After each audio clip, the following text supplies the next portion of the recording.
उत्पत्ति अध्याय 19। सदोम की दुष्टता। सांझ को वे दो दूत सदोम के पास आए और लूत सदोम के फाटक के पास बैठा था। उनको देखकर वह उनसे भेंट करने के लिए उठा और मुंह के बल झुककर दंडवत कर कहा, हे मेरे प्रभुओं, अपने दास के घर में पधारिए और रात भर विश्राम कीजिए और अपने पांव धोइए, फिर भोर को उठकर अपने मार्ग पर जाइए। उन्होंने कहा, नहीं, हम चौक ही में रात बिताएंगे।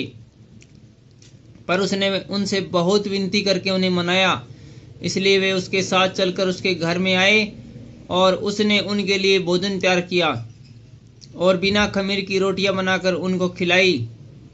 उनके सो जाने से पहले सदोम नगर के पुरुषों ने, जवानों से लेकर बूढ़ों तक और इन चारों ओर के सब लोगों ने आकर उस घर को घेर लिया और लूत को पुकारकर कहने लगे, जो पुरुष आज रात तेरे घर को तेरे पास आए हैं वे कहाँ हैं?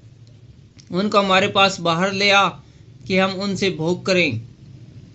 तब लूत उनके पास द्वार के पास बाहर गया और किवाड़ को अपने पीछे बंद करके कहा, हे मेरे भाइयों, ऐसी बुराई न करो। सुनो, मेरी दो जवान बेटियां हैं जिन्होंने अब तक पुरुष का मुंह नहीं देखा। अच्छा हो तो मैं उन्हें तुम्हारे पास बाहर ले आऊं और तुमको जैसा अच्छा लगे वैसा व्यवहार उनसे करो, पर इन पुरुषों से कुछ न करो, क्योंकि ये मेरी छत तले हैं। उन्होंने कहा, हट जा। फिर वे कहने लगे, तू एक परदेसी होकर यहाँ रहने के लिए आया, पर अब न्याय भी बन बैठा है, इसलिए अब हम उनसे भी अधिक तेरे साथ बुराई करेंगे। और वे उस पुरुष लूत को बहुत दबाने लगे और किवाड़ तोड़ने के लिए निकट आए। तब उन अतिथियों ने हाथ बढ़ाकर लूत को अपने पास घर में खींच लिया और किवाड़ को बंद कर दिया। और उन्होंने क्या छोटे क्या बड़े सब पुरुषों को जो घर के द्वार पर थे अंधा कर दिया। अतः वे द्वार को टटोलते टटोलते थक गए। लूत का सदोम से निकाला जाना। फिर उन अतिथियों ने लूत से कहा, यहाँ तेरा और कौन कौन है? दामाद, बेटे, बेटियां और नगर में तेरा जो कोई हो, उन सबों को लेकर स्थान से निकल जा, क्योंकि हम यह स्थान नष्ट करने पर है, इसलिए कि इसकी चिल्लाहट यहोवा के सम्मुख बढ़ गई है और यहोवा ने हमें इसका सत्यानाश करने के लिए भेजा है। तब लूत ने निकलकर अपने दामादों को, जिनके साथ उनकी बेटियों की सगाई हो गई थी, समझा के कहा, उठो, इस स्थान से निकल जाओ, क्योंकि यहोवा इस नगर को नष्ट करने पर है। पर वह अपने दामादों की दृष्टि में ठट्ठा करने वाला जान पड़ा। जब पो फटने लगी तब दूतों ने लूत से जल्दी करने को कहा और बोले, उठ, अपनी पत्नी और दोनों बेटियों को जो यहाँ है ले जा, नहीं तो तू भी इस नगर के अधर्म में भस्म हो जाएगा। पर वह विलम्ब करता रहा। इस पर उन दोनों पुरुषों ने उसका और उसकी पत्नी और दोनों बेटियों के हाथ पकड़े, क्योंकि यहोवा की दया उन पर थी, और उनको निकलकर नगर के बाहर कर दिया। और ऐसा हुआ कि जब उन्होंने उसको बाहर निकाला तब कहा, अपना प्राण लेकर भाग जा, पीछे की ओर न ताकना और तराई भर में न ठहरना, उस पहाड़ पर भाग जाना, नहीं तो तू भी भस्म हो जाएगा। लूत ने उनसे कहा, हे प्रभु, ऐसा न कर। देख, तेरे दास पर तेरी अनुग्रह की दृष्टि हुई है और तूने इसमें बड़ी कृपया दिखाई कि मेरे प्राण को बचाया है, पर मैं पहाड़ पर भाग नहीं सकता। कहीं ऐसा न हो कि कोई विपत्ति मुझ पर आ पड़े और मैं मर जाऊं। देख, वह नगर ऐसा निकट है कि मैं वहां भाग सकता हूं, और वह छोटा भी है। मुझे वहीं भाग जाने दे। क्या वह नगर छोटा नहीं और मेरा प्राण बच जाएगा?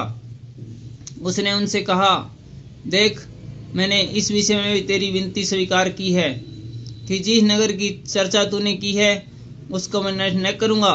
फुर्ती से वहाँ भाग जा, क्योंकि जब तक तू वहाँ न पहुँचे तब तक मैं कुछ न कर सकूँगा।